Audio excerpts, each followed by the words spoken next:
So this video is going to be for our clarinet players. If you're a trumpet player, you don't need to watch this one, save your time. But for clarinets, I'm going to teach you how to put together all of those pieces and create a sound on your instrument. So the first thing you're going to want to do is put your case flat on the floor. For making my video, I can't really do this on the floor very well, bending over and recording. So I'm going to set mine on this flat table. We do that because there's lots of pieces in here, and if we open up the case the wrong way, you may have already found this out, all those pieces can fall out. So what you want to figure out is what the top part of your case is. Now, usually there are these little things on the sides that open and close. Most cases, most brands, have them lift up. I always have the students start by trying that. You're going to lift up on both of these. Then you're going to slowly open your case so that nothing falls out. If you did this right, your case should be sitting with all the pieces of the clarinet on the bottom and just an empty part of the case on the top. So this is where we're going to start. The first thing I'm going to have you guys do is pick up this thing called a mouthpiece. Sorry, I'm trying to do this while recording. This is going to be the first thing that we use. I'm going to set it over here to the side for just a second. Then we're also going to need our barrel. This is a little piece, an extension. We're going to need a thing called a ligature. Mine is this kind of leathery one. Yours is probably a metal circle. We're going to use that. You can leave these things in your case for right now. I'm setting them out because I'm going to use them here in a second. And then you're going to need one of these things called a reed. Now, yours might still be in the package in a bag. If so, open that bag. Hopefully you get to something that looks like this. So now I'm going to show you what we're going to start with on putting these four things together. So the first thing I want to talk about with a clarinet is this thing called a cork. Now there's this little brown stuff. Yours might be a little bit puffier than mine that goes around all of the pieces that hold it together and keep the air from leaking out. If yours is too puffy and it's hard to put the pieces together, your instrument, if it's brand new, it probably needs this. It probably came with this thing called slide cream. Well, mine's called slide cream. Yours is called cork grease. But it's the same basic idea. Mine's from my trombone case. But it looks like chapstick. And what you're going to do is you're going to take that cork grease and you're going to put it around the edge, just a light coating of that brown part, that cork. And what that does is that just allows the pieces to move together. If your instrument is used and is older, it probably doesn't need it. I never have to use mine anymore because my cork has been worked in to where it's in the spot it's supposed to be. So next, I'm going to take this thing called the barrel. Now the barrel, it looks like a barrel. That's why they call it that. One side of it is slightly wider than the other. You want to take the skinnier side, the smaller side, and what you're going to do is you're going to attach the barrel with a twisting motion, not hard. We never want to do anything with a real hard motion or a real quick motion when we're putting together our instruments because it can break things. But we want to put it on there. If it's really hard to get on there, you want to use some more of that cork grease. Don't use a ton because it'll just make a mess. Or you may need to get an adult the first couple days you do this to help you get that put on there. Sometimes at school, often with brand new clarinets, I'll have to help their kids put their clarinets together just because we're working that cork in. But I'm going to slowly twist and put that cork. It should just slide right on once you get that cork wore in. And then this is the barrel and the mouthpiece. Now the next part, sorry I have to keep stepping back and grabbing my stuff. I'm always making my videos from home. The next part I'm going to have you look at is this thing called the reed. Now it's in a case right now. I'm going to set my mouthpiece down for a second. The reed is a little bitty piece of wood that we use to make the sound. Now you'll notice on the case, I'm going to hold mine up here. There's usually like a little number here. Mine says 3, yours probably says 2 or 2.5.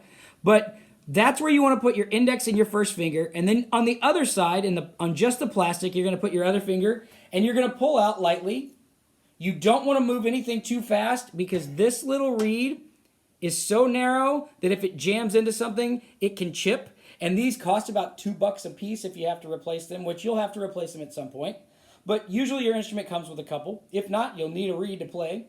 But this reed is what makes the sound. Now this is going to seem kind of weird, but the first time you do this, the reed will have never been used, and you're going to want to stick it on your tongue. Seems funny, but we need the moisture of your tongue to activate the reed once we start playing it. So while you're doing the rest of this setup, you are going to have your tongue resting on your reed like so. You're not biting down, you're just letting it rest there. Notice I put, sorry I didn't say this, the thin part of the reed on my tongue with the flat part facing down. So you'll see it scoops up. We want the flat part down. And you're just going to leave it on your tongue, and it's going to get it a little bit wet.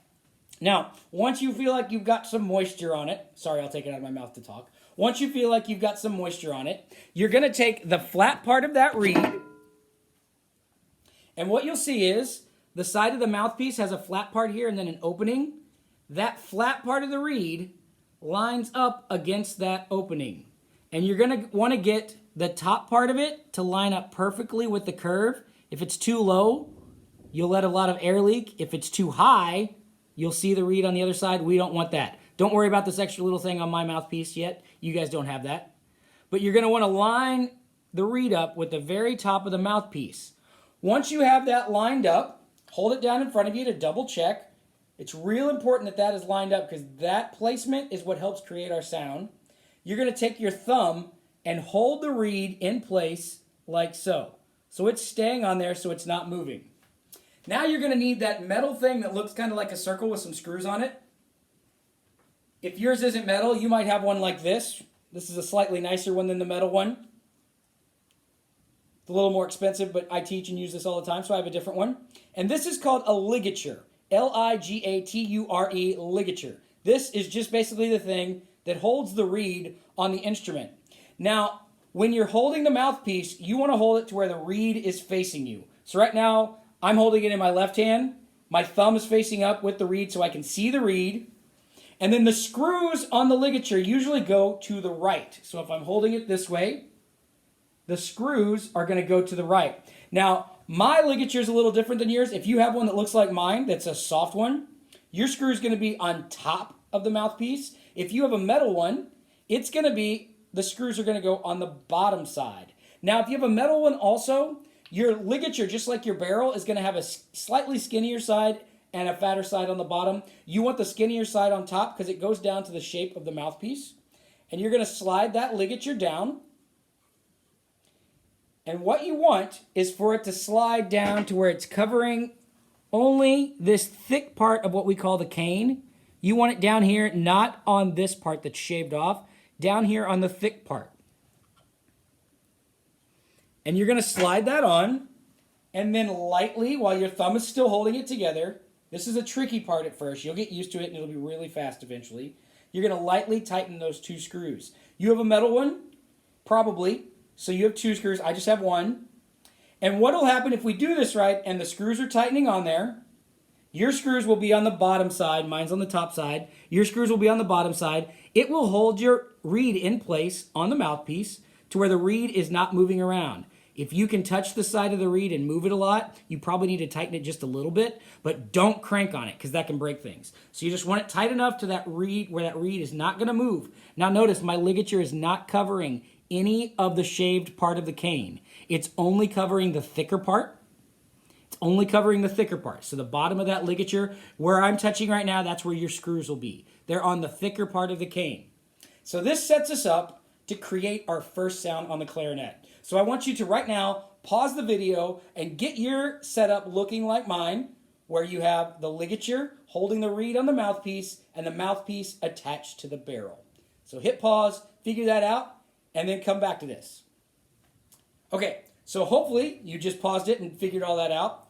Right now, here's what we're going to do. We're going to figure out how to make a sound with our instrument. And I don't want to worry about all of the other buttons on the instrument yet. We're going to use just the mouthpiece. This is what my kids in class do as well. Now for the clarinet, what we're going to do is almost like say the word V. When you say the word V, your bottom lip curls over your teeth, and your teeth rest on top. Now, it's going to kind of look funny, and I'm going to make all kinds of weird faces when I'm teaching the band stuff. It's just part of the nature of it, so get used to being a little weird with your face. But your bottom lip is going to curl over, and the reed, the shaved off part of the reed, is going to rest on your lip. Your teeth are then going to just rest on the top like so. So you have your bottom lip, and then your teeth resting on the top, and it should look like this. Curl lip over. Rest your lip. Then I want you to say the word E. If you say the word E, it brings up this part. It's almost like smiling. It brings up this side of your cheek, and it flattens out your chin, and it gets the muscles ready for when we're playing. So the word E or the word V sets you up for that technique. Now, what we have to do also is figure out like the sweet spot on where we put our bottom lip on the reed. Because if I put the reed too little in my mouth, I don't get a sound. If I put it too far in, I get a crazy squeak. You'll probably hear this at some point. So what you do is, I'm going to try to show you on the camera. It might be hard with the lighting. But where the reed and the mouthpiece come together, you'll see a little gap between the reed and the mouthpiece. It's hard to tell on mine. But where they come together is where your bottom lip is going to go. The easiest thing to do is to hold it sideways up to a light to where you can see the reed and the mouthpiece. The mouthpiece and the reed at the very top, this is a lot bigger than it'll look, but they're apart.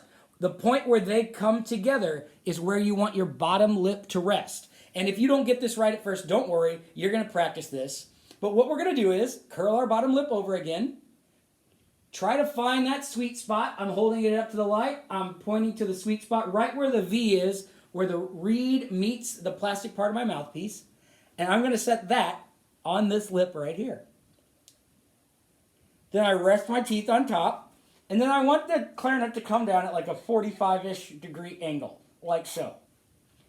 And if we do this right, and I've got my teeth resting, I'm going to close in the sides of my mouth, saying the word E, E. Now my face kind of looks like this. This is not a normal looking face. This is your band face. Now, once I get the side closed in, all I have to do is blow air out straight, and the sound will hit the reed will vibrate, and the air will come out of here creating a tone. And what we want it to sound like is this. It's going to be kind of loud at first because the sound's coming out pretty close to your ears, so don't blow really hard, just enough to get the air activated. Now, something that'll help with that, you'll hear me talk about lungs a lot this year.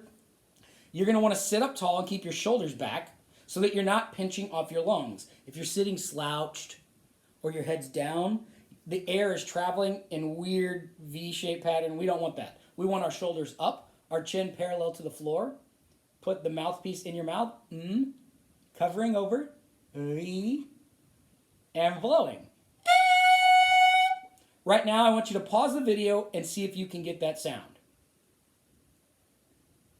So hopefully you got that sound. If you didn't, and it made a weird squeak like this, you probably put too much mouthpiece in your mouth. If you couldn't get a sound at all, and it was pinched off, and no matter how hard you pushed, it didn't create a big sound, you probably don't have enough mouthpiece in your mouth. So you want to find that sweet spot. That's why it helps to find where that V is, where the reed meets the clarinet. So once you have that, I'm going to show you the side angle. This is what we want to go for. You don't want it sticking straight out. You want it down at a 45-degree angle. And then we're going to play 4 notes in a row just using our mouthpiece. Now in band, every wind instrument, whether it's trumpet, clarinet, or whatever, we start by using this concept called the ta. You don't actually say the word ta, but the T sound, when we start our note, helps catapult the air out and make the note start fuller. So your tongue, just one cell on the tip of your tongue, is going to lightly tap that reed on the bottom. Not on the very end, but on the bottom right where your lip is. And if you have it set up correctly in your mouth, like I showed you, you just barely say ta, and it does all the work for you. So listen to me. I'm going to say ta, and have 4 notes that go ta, ta, ta, ta. That ta is important, because if we don't, it comes out hua, hua, and the note's a little bit late. So here we go. This is what we're going to go for. I'm going to do it, and then you're going to pause the video and try it.